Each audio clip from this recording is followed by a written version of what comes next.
Puis, changement de propos, tu as été aussi en Afghanistan, Yes. 2009. Fait que c'était quoi ton rôle dans cette optique-là?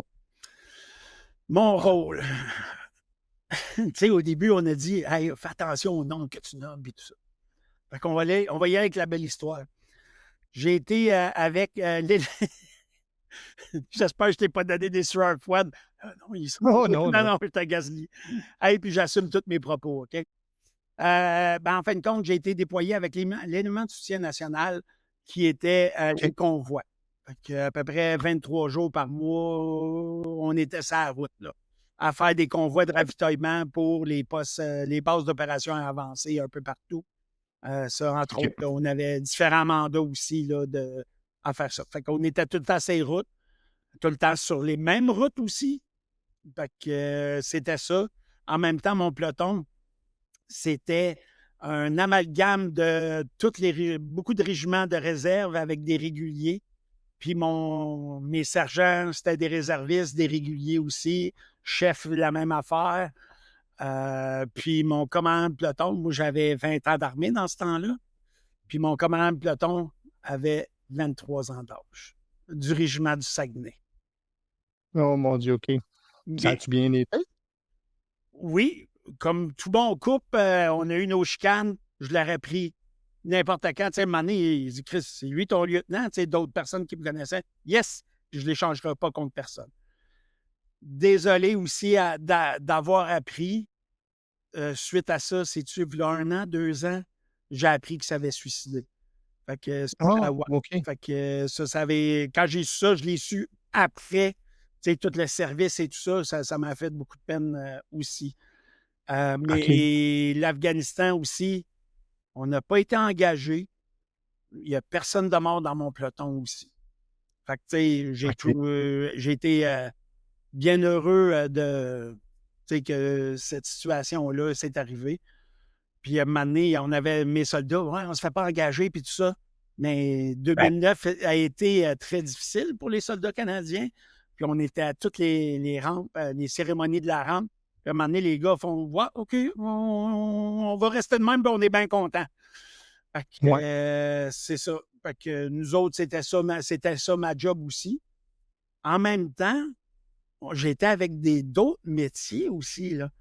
Tu sais, l'adjudant-chef, c'est un trucker. La commandante, c'était quoi son métier, elle? Officier logistique. Mais là, tu sais, ceux-là qui géraient le centre des opérations logistiques, ben c'était des jeunes officiers, là. Tu sais, d'expérience de Pas terrain. nécessairement de combat. C'est ça. Fait que là, moi, tu sais, j'ai fait une couple de moves qu'ils n'ont pas aimé. Puis en même temps, l'Afghanistan, ben on avait des ballons, tu sais, des genres de montgolfières, tu sais, attachés au sol avec des caméras. Fait que là, hey, pourquoi t'as fait ça? Pourquoi t'as fait ça? Pourquoi t'as fait ça?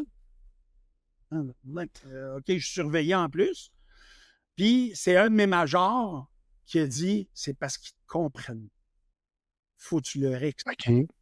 Fait que mon mindset a changé grâce à un major qui a dit, c'est parce qu'ils ne comprennent pas qu'est-ce que tu fais. Fait que explique-leur. Fait que là, ma patience, tu sais, je me suis mis à expliquer qu'est-ce que je faisais puis pourquoi j'avais fait ça. Ah, OK, là, ça fait du sens. Puis, une des phrases la plus irritable qu'on connaissait, c'était, comment dire ça? Hey, on gère le risque. Ça venait me chercher tout de suite. Tu n'es pas sur le terrain, fait que tu gères fuck out. Fait qu'écoute. Ouais.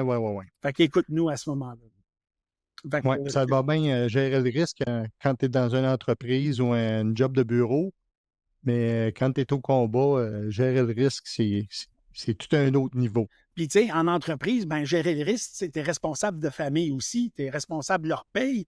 Fait que c'est quand même très important, mais de différents contextes. Là. Oui, exactement. Oui. Prendre une décision là, peut avoir différents impacts parce que ton risque est vraiment différent.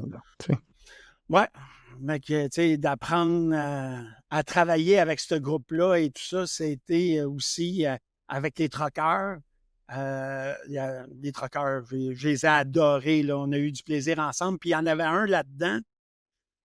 On était au commando. C'est un ancien fantassin et tout ça. OK. Là, il est sur le convoi avec moi, puis tout ça. Puis là, il m'appelle adjudant. Il dit, Steph, tu m'appelles adjudant, je te botte le cul devant tout le monde. Puis là, je regarde tout le monde, je dis, lui, il a le droit de m'appeler Chris, mais pas vous autres. C'est clair, parce qu'on a remonté à loin. Là, il est le même. Non, Steph, Chris, arrête, là. Fait que, c'est ça. J'ai fait des belles rencontres, de très belles rencontres aussi, de différents métiers. Mais un peu de frustration, de la façon que des choses sont faites des fois, puis de te faire questionner.